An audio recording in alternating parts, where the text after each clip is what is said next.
হয়েছে পয়সা বলে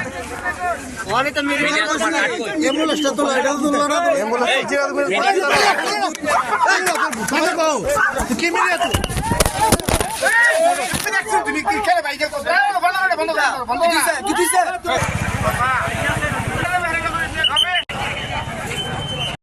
লেপুঙ্গা বিএসের আন্ডারে একটা অ্যাক্সিডেন্ট হয়েছিল। তখন যখন আমি এই জায়গাতে যাই নিউজ কভার করার জন্য, তখন এখান থেকে যেটা সব ফুটেজ সব লই, তখন আমি একটা স্থানীয় একজন লোকের জিজ্ঞাসা যে কী ঘটনাটা কী হয়েছে। তখন সঙ্গে সঙ্গে আমার কইতেছে তুই কইতে গাইছ কি সেই কই এসে আমার লগে লগে লাঠি টাঠি আসলো, এরপর দিয়েছে রড টড, এবার আমার হেলমেট টেলমেট ফালাই এটালে সব কিছু।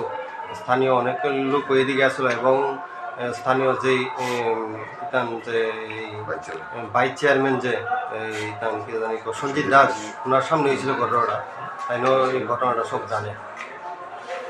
যারা আপনার উপর আক্রমণ করে তাদের সঙ্গে কি কোনো ধরনের অস্ত্র বা কোনো কিছু ছিল?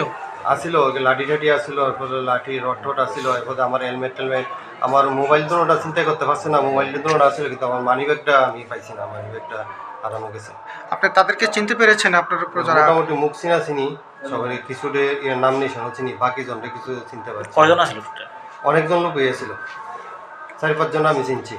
কটার সময় হয়েছে ঘটনাটা? ঘটনাটা হয়তো 9টা 10টা। আমাদের যে আগরতলা মোহনপুর যে জাতীয় সড়ক, সেখানে শান্তিপাড়াতে দুটি বাইকের একটা মুখোমুখি সংঘর্ষ ঘটে। রাত আনুমানিক 9টা তখন বাজে। সে সময় আমাদের এলাকারই আমাদের সহকর্মী সুজিত নন্দী ঘটনাস্থলে ছুটে যান এবং সেখানকার গোটা বিষয়টার উনি ছবি ক্যামেরাবন্দি করেন এবং স্থানীয়দের সাথে কথা বলতে যান ঘটনাটা কী হয়েছে জানার জন্য।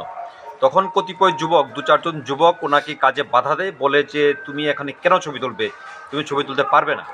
তখন তিনি বলেন যে না, আমি সাংবাদিক হিসেবে আমার পেশাগত দায়িত্ব পালন করব, আমি এখানে ছবির সংগ্রহ করব, আপনারা বলুন কি হয়েছে। তখন বেশ কিছু কয়েকজন 2-3 জন মিলে বলল যে না, তুমি এখানে মানে নিউজ কভার করতে পারবে না। ওনাকে লাঠি দিয়ে, কিছু রড দিয়ে ওনার মাথায় আঘাত করেছে, ওনাকে ঘুষি দিয়েছে। তো এতে করে তিনি গুরুতর আহত হয়েছেন, মাথা ফেটে গেছে, রক্তাক্ত হয়েছেন তিনি। সেখানকার যারা স্থানীয় পুলিশ কর্মী ছিলেন ওনারা ওনাকে রেস্কিউ করেছেন, তাদের এই ভিড় থেকে ওনাকে রেস্কিউ করে ওনারা পরবর্তী সময় ওনাকে হসপিটালে পাঠিয়েছেন।